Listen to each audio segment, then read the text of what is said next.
Hello বন্ধুরা, কেমন আছো তোমরা? আশা করি সবাই ভালো আছো। তো আমি তোমাদের জন্য আবার একটা নতুন ভিডিও নিয়ে চলে এসেছি। তো দেখো, গ্রামের বাড়িতে গিয়েছিলাম, তো সেখানে দেখো আমাদের সামনের বাগানে কত কুমড়ো শাক, বিভিন্ন রকমের শাক পাতা হয়েছে। বর্ষার দিন তো, আর এই শাকগুলো না খুব মিষ্টি, সেই জন্য মা শাক তুলছে, শাশুড়ি মা তো শাক তুলছে আর আমি দাঁড়িয়ে আছি। তো মা বললো এই শাকগুলো খাবে, খুব মিষ্টি। আমার ঠিক আছে, তুলুন, খাবো তাহলে। তো এই যে বাগানটা দেখো, এই সামনে খামার, এটা খামার, এখানে ধান টান রাখা হয়। তো এই শাকগুলো নিয়ে এসছে, শাকগুলো এবার বাঁচতে শুরু করব। তো শাকগুলোর মধ্যে সাদা সাদা একটু করে থাকে, সেটা ফেলতে হয়। তো সেগুলো ফেলছি, বাঁচছি আমি। আর মা বললো একটু এর সময় কুমড়ো পাতা মিশিয়ে দিও। আচ্ছা ঠিক আছে। তো সেইগুলো আমি সমস্ত শাকটাকে দেখো আমি কাটতে বসে গেছি, কারণ এখন থেকে না কাটলে এতগুলো রান্না আছে, তো কী কী রান্না আজকে হবে তোমাদের সঙ্গে সেটা সবটাই আমি শেয়ার করব। তো এদের কুমড়ো পাতাগুলো নিয়ে বসে পড়েছি, ওই শাকের সঙ্গে মিশিয়ে আমি কাটছি। তো আজকে রান্না হবে করলার একটা ঝাল দেওয়া করব, আর মাছ আছে, পটল আলু মাছের ঝোল বানাবো। তাও আবার কী বলতো, কয়লার উনুনে।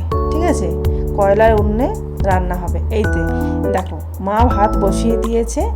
তো মানে হাঁড়িটার উপরেই কড়াইটা, কারণ কড়াইয়ের মধ্যে চাল ধুয়ে পড়ে কিছু পায়নি হাতের কাছে, তো কড়াইটা হাঁড়ির উপরে বসিয়ে দিয়েছে।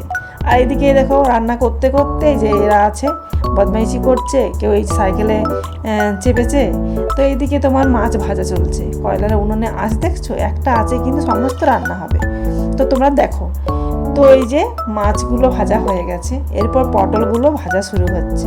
পটলগুলো ভাজতে ভাজতে এই যে তোমাদের সঙ্গে বললাম যে আমি এখানে কয়লার উনুনে রান্না করছি। কয়লার উনুনে রান্না না ভীষণ টেস্ট হয়। ঠিক আছে, গ্যাসের রান্না তো সবাই খায়, কিন্তু কয়লার উনুনে রান্না একটা আলাদা টেস্ট। কাঠের তো জানোই, কাঠের তো আরোই ভালো টেস্ট হয়। তো এদিকে আমার পটল ভাজা হয়ে গেছে, অন্যদিকে একটা কড়াই বসিয়ে আমি দেখো শাকগুলো কেটেছিলাম, তো সেই শাকটা আমি এখন ভাজবো।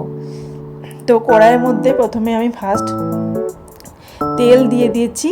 তেল, একটু কালো জিরে ফোড়ন, আর রসুন আর শুকনো লঙ্কা, সেটা খুব ভালো করে লাল করে ভাজতে হবে। ভাজার পর এই শাকটা আমি দিয়ে দেবো।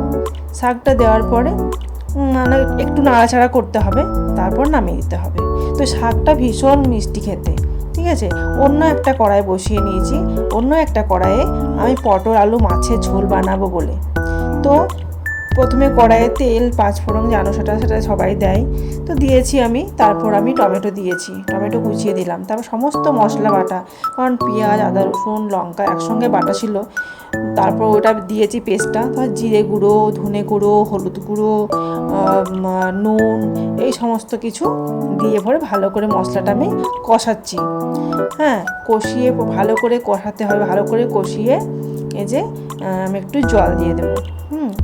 জল দেওয়ার পরে একটু মাছটা, জলটা ফুটে আসবে, ফোটার পর আবার মাছটা দিয়ে আমি ঢাকা দিয়ে দেবো। তো এই হচ্ছে উনুনে করলাম। কারণ কি, আর মশলাগুলো দেখালাম না কেন তাড়াতাড়ি, কারণ কয়লা উনুনে রান্না করতে গেলে সমস্ত কিছু রেডি করতে হয়। তো একটু তাড়াতাড়ির মধ্যে সব কিছুই রেডি করা আছে। তো এইসব রেডি করে, আর বলতে ভুলে গেছি, আলুটা এখানে সেদ্ধ ছিল। ঠিক আছে, তো আলুটা সেদ্ধ হয়েছে, সেদ্ধ করা আলু আমি কিন্তু দিয়ে দিলাম। আর এই যে জলটা দিয়ে দিয়েছি, তারপর একে একে মাছগুলো, সমস্ত মাছ আমি দিচ্ছি। তো আমার এই ভিডিও কেমন লাগছে তোমরা অবশ্যই বলবে। যারা ইউটিউব থেকে দেখছো তারা সাবস্ক্রাইব করে নিও, আর যারা ফেসবুক থেকে দেখবে তারা পেজটি অবশ্যই ফলো করে নিও। তো এই যে এখন আমি একটি করলা ঝাল দেওয়া বললাম যে করলা চচ্চড়ি করব, তো সেটা আমি কড়াই বসিয়ে কড়াটা অলরেডি নাড়া শুরু করে দিয়েছি। আর এদিকে আমার শাশুড়ি মা ওই যে খসলা বলি বা তিল বলি, সেটা কিন্তু বাটতে বসে গেছে। তো এই যে করলা ভাজা হচ্ছে, করলা ভাজার পরে আমি একে একে এটা সমস্ত কিছু দিচ্ছি। মানে তেলের মধ্যে পাঁচফোড়ন, পেঁয়াজ, আলু, সেটা সমস্ত কিছু ভালো করে ভাজতে হবে। আমি করলাটা আগে ভালো করে ভেজে নিয়েছি, ভাজার পরে আমি আলু পেঁয়াজ এগুলো সমস্ত কিছু ভাজছি। ঠিক আছে, ভাজতে ভাজতে আবার এই করলাটা দিয়ে দিলাম। দেওয়ার পরে ভালো করে, কিন্তু এটা ড্রাই হবে, প্রচণ্ড ড্রাই হবে, একটু জল কিছু থাকবে না।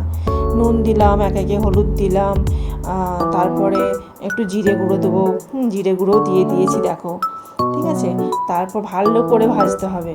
তারপর এখানে আদা রসুন বাটা আছে, তার মধ্যে একটু জলও ছিল, যেহেতু শিলে মনে হয় এটা বেটেছে, আমি দেখিনি ঠিকঠাক।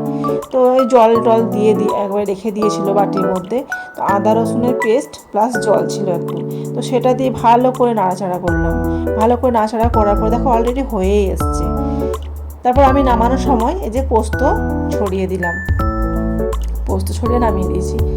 আর এটা হচ্ছে তিলের বড়া বা খসলার বড়া, তো সেটা আমি ভাজার জন্য কড়াই বসিয়ে নিয়েছি, তেল গরম হয়ে গেছে। তো তারপর একে একে এই বড়াগুলো আমি ভেজে নেব। তোমার হয়ে গেছে। এখানে এইটুকুই কতগুলো রান্না হলো। তো আজকের মতো রান্না এখানেই কমপ্লিট। এই রোদে গরমে অনেক কিছু রান্না করলাম, তোমাদেরকে দেখালাম। তো আমার ভিডিও কেমন লাগছে, তোমাদের কেমন লেগেছে প্লিজ অবশ্যই কমেন্ট করে জানাবে। আর যদি ভালো লেগে থাকে তাহলে একটা লাইক আর কমেন্ট করে জানিও প্লিজ কেমন ভিডিওটা আমার হয়েছে। আর নতুন যারা তারা সাবস্ক্রাইব করে নিও। তো আজকের মতো টাটা, রাখছি।